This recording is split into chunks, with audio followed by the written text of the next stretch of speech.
for so right now we'll be learning or discussing about the session and cookies. So first, not the button is mag-create tag file name session start PHP.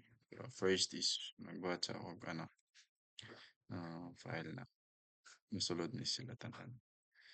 So ma-delay medyo ang nako display. So dito sa file explorer. So, yeah. So sa PH Labs now, PH Labs now ibutang. So, session start PHP. Session start PHP. So, no, store ta diri, values. So, for example, ako ang name, itong na ako diri, ang role. So, it's session start PHP. Mm,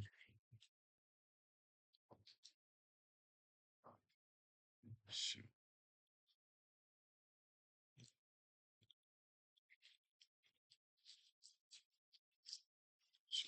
dara, ang sulod na value sa tong kuan. Session start PHP. So first i-run sa na siya direct. Then after i-run nato na siya sa browser. So next is sa browser nato siya i-run. So actually i-run na lang na ganini. So darang na ako. Values. So name James, tas ang role admin. So ito. So next button is ang session read PHP. So mag-add na po ko sa PH Labs na akong file.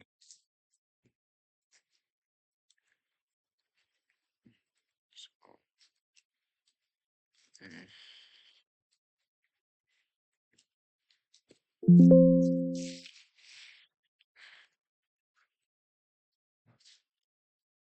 So, dara, abot ang session read nga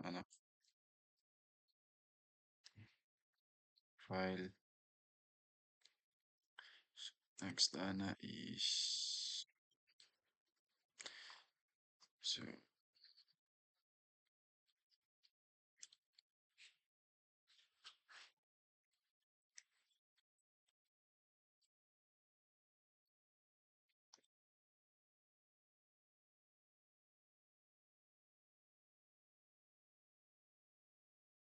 dara ang sa session read na file now. So it's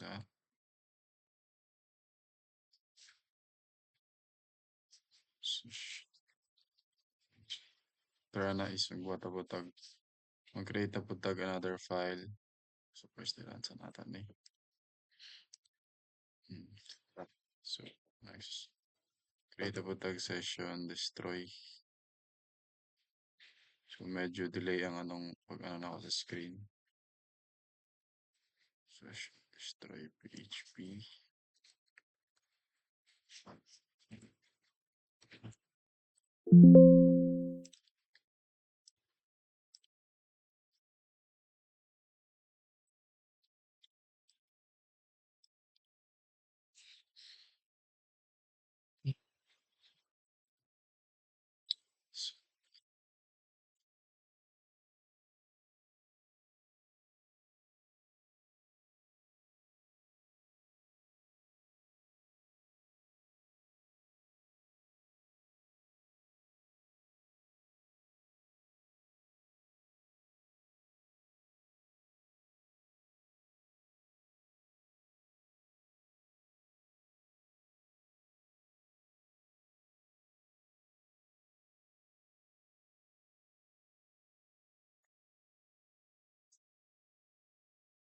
So, dara na is na to siya i-test na to siya sa toong browser.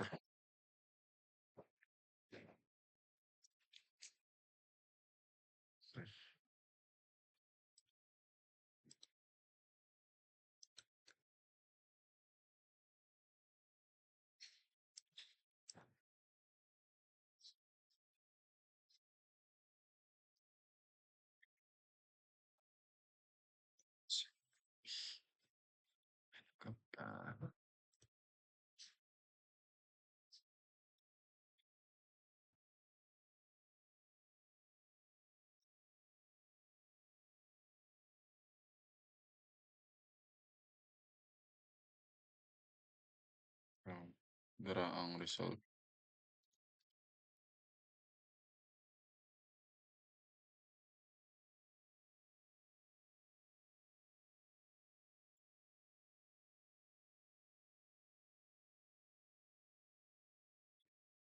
Dara,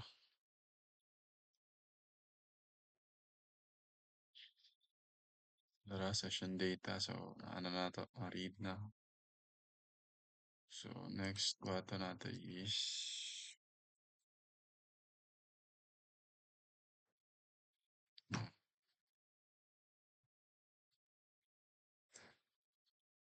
session read na pod.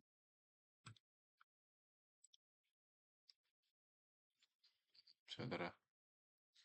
So, very na part is pwede natin log out or mag-destroy ang session. See? So, ito.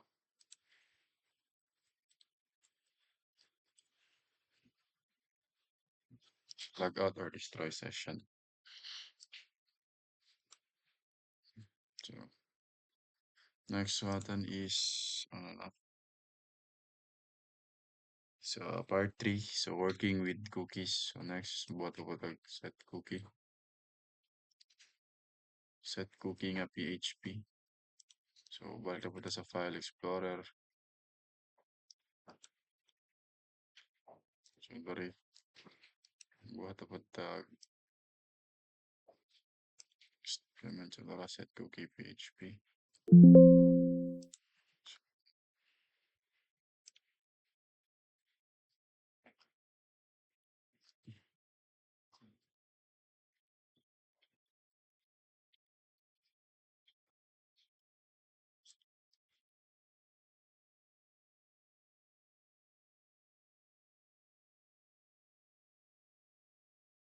Ratong code sa set cookie PHP. Next is ang buhat na punta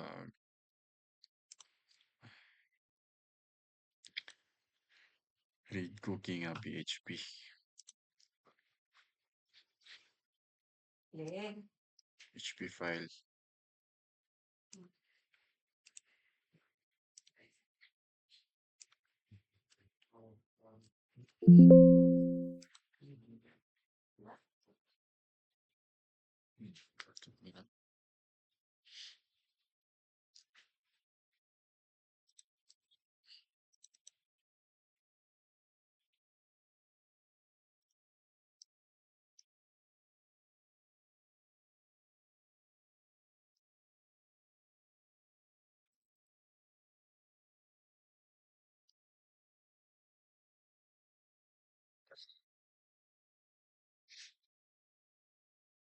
Then next step is magbuhat na punta delete cookie nga PHP. So balik ta sa file explorer.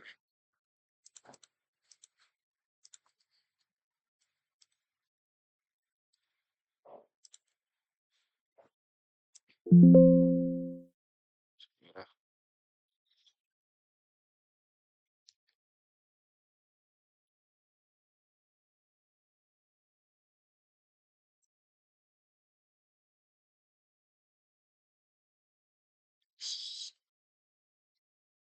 Next is i-test natin expected output. So balik sa ta sa code natin.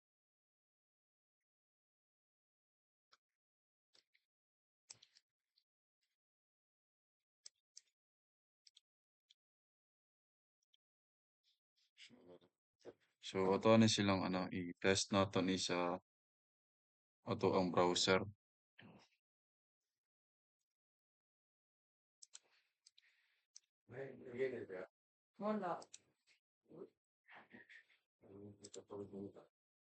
So first na to i-test is set cookie.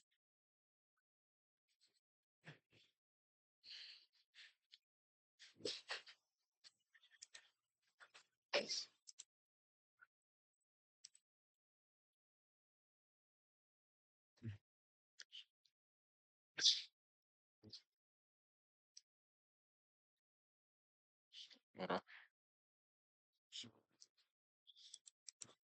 So, Para na itong ano, cookie na ito. Check cookies. Cookie that phone. So next na to test is, you know, read cookie.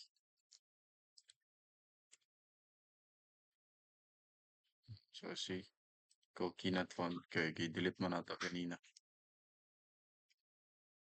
See. Next button natin is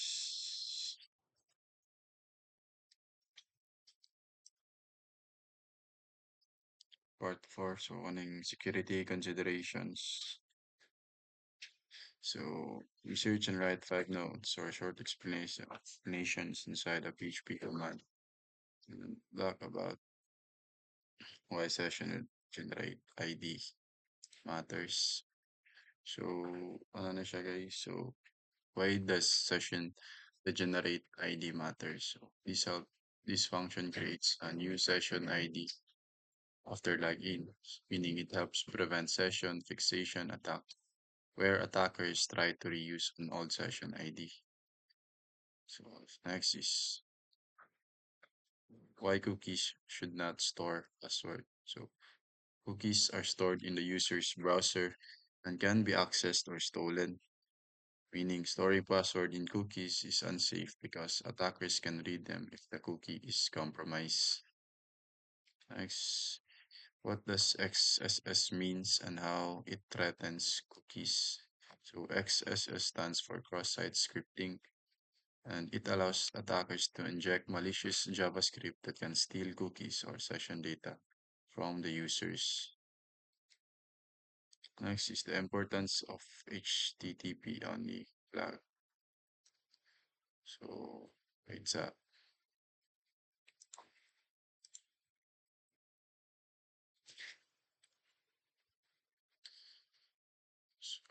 the importance of the HTTP only flag. So the HTTP only flag prevents the JavaScript from accessing cookies, and this reduces the risk of cookies being stolen through the XSS attacks. And lastly, why the secure flag is required on HTTPS. Secure flag ensures that the cookies are sent only over encrypted HTTP connections. This prevents attackers from intercepting cookies on unsecured networks. So that is all for our part. Next is ano na po basic user login with sessions. About the basic user login with sessions. Last na po is mag-create po tag login PHP. Copy nato eh. So, balik ta sa File Explorer. So, tari. So, new document. So,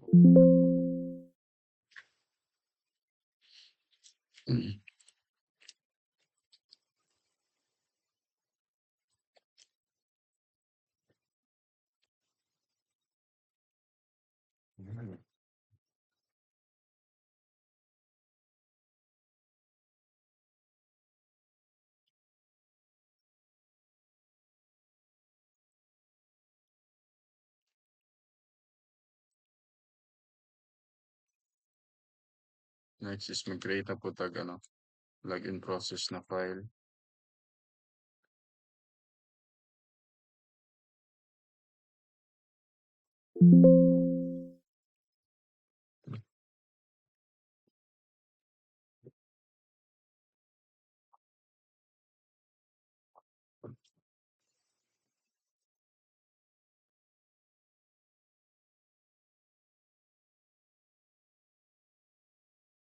Yes. Then, lastly is magbuhat pa tag dashboard na file.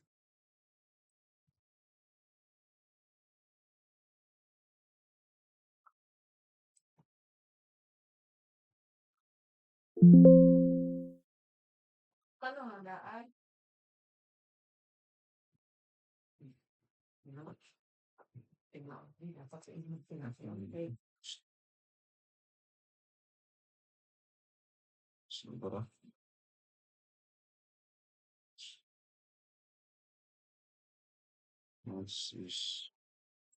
So actually while nagbuhat ko ni is gipangsudlanan na ako na siya mga ano, codes. Kani mga file na ako. Dashboard PHP.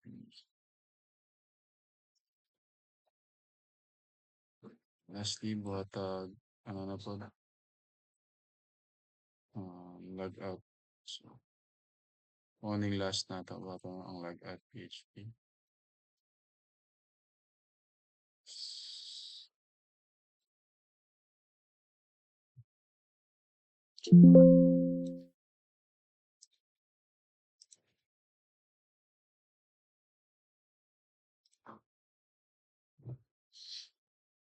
So, after let me show you my code sa show story. So, dara ang itong mga nabuhat na ano, no? Na sa tong file. So, sa to. Sa, sa login process, dashboard, log out.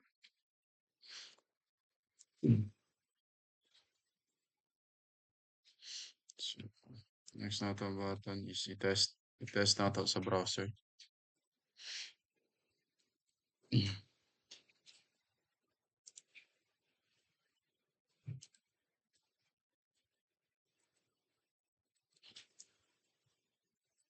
Test na ito sa browser.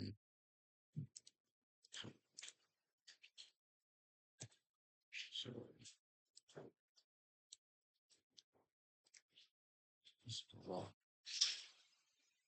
so, check your password. So, see? So, money ang ano niya. Yung expected output. Log out ka. Money ang ano, mga basic user login with sessions. Next is part 6 which is the persistent login using cookies.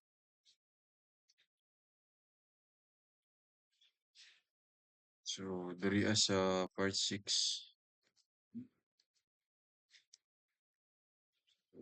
first na to button is update na itong login form with a checkbox named Remember Me. Research how persistent login systems work. Remember Me PHP tutorial. And modify the login process. So first is modify sa natong login process PHP.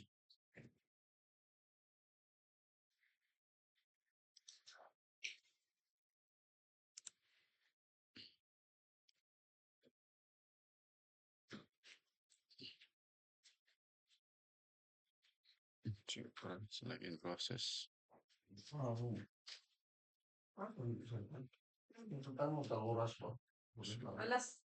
Yan, nasa natin na siya.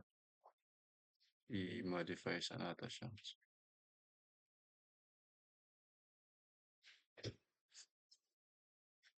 So, galang tanig checkbox. So, box. HTML. And step 2. Ay, dili eh. Sa login din eh. Login PHP atong i-modify. Ano, una ang logic bago ang ano, HTML. So first is ano na to HTML PHP logic. After is HTML. Then step 2 is modify na tong login process.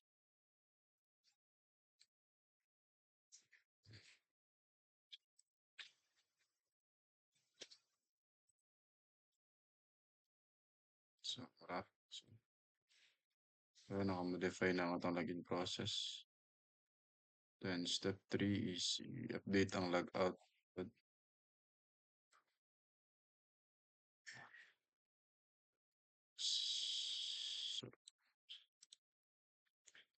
Tara. Then, wala na yan, changes sa ato ang dashboard. So, i-try na to. Lagi, check ko. Parahan sa ako tanan. Login process.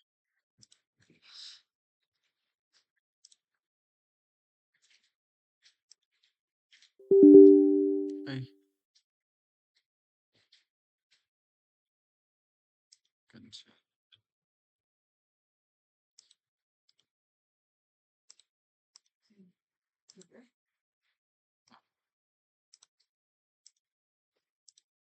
So, next sana is i-test natin siya sa ito ang browser. If nalabat, remember being a checkbox.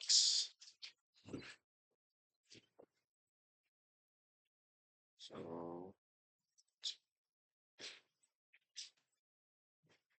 so,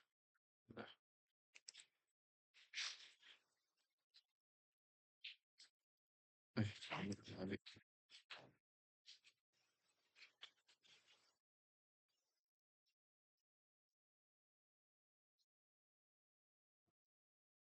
Lagi. So, so na ay mali sa to ang code.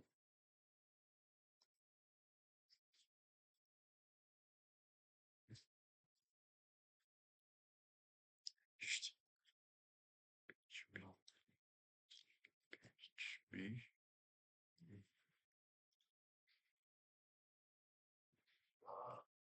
Visual Studio. So, select in PHP.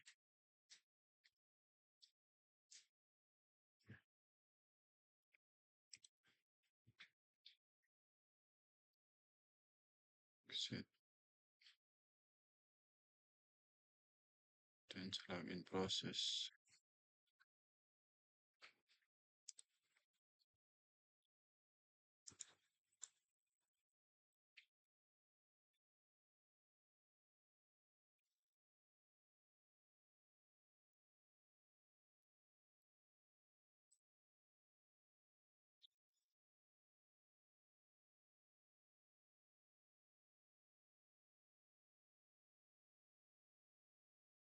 Dashboard.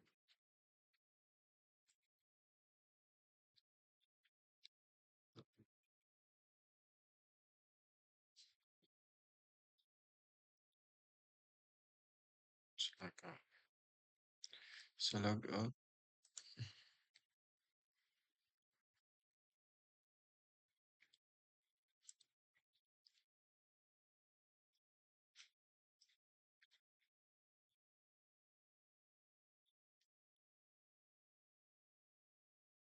Yes.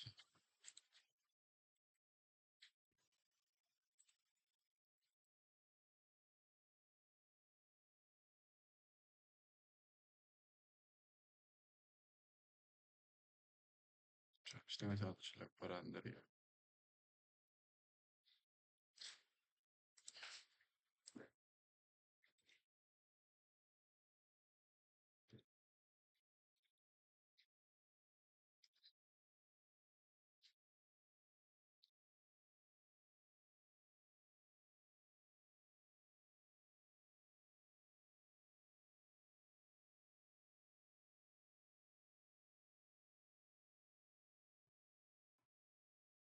Ah.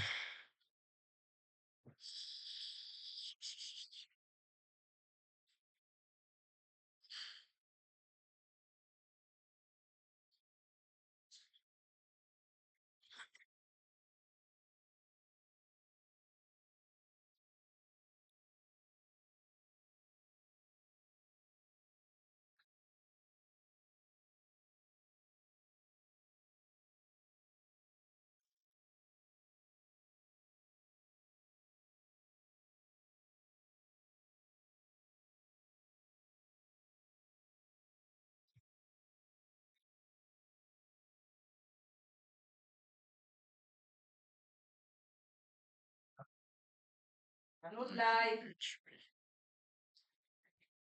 So,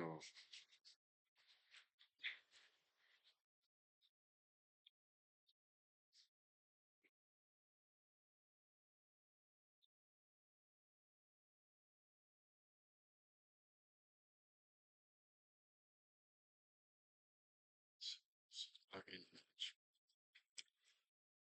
Alam mo na yun yan.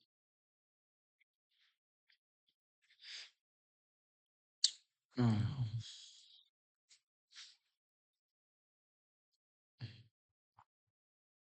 Ayan.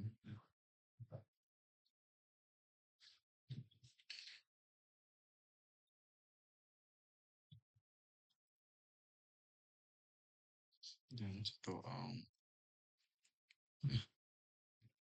process. Okay.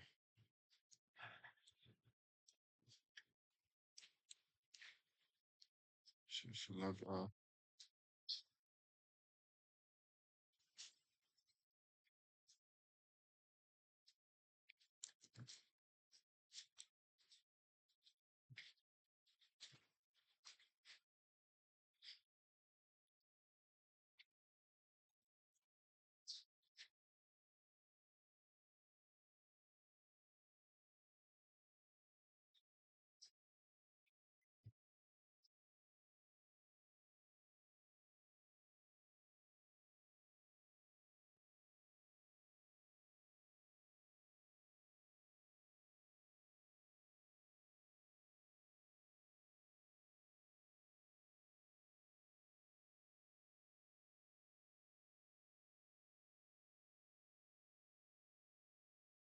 So, para sa live.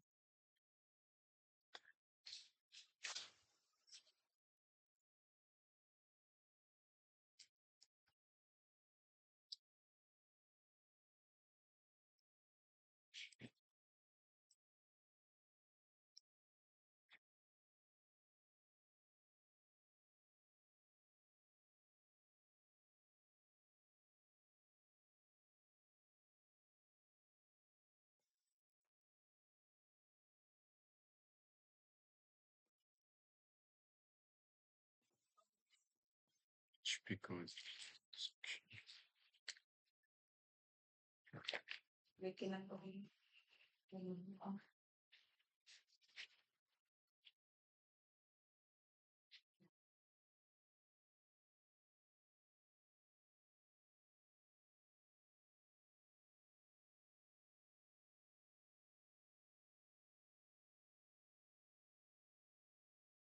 So, nakuha na nato ang error. So, let me show you very quick. So,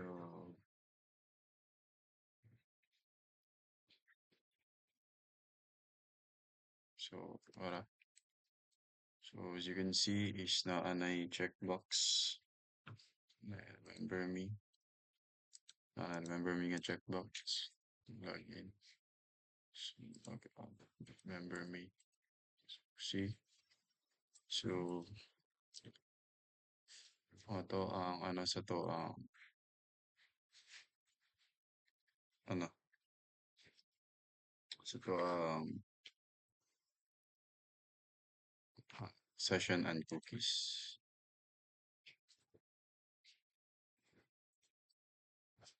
So that is all for the session and cookies.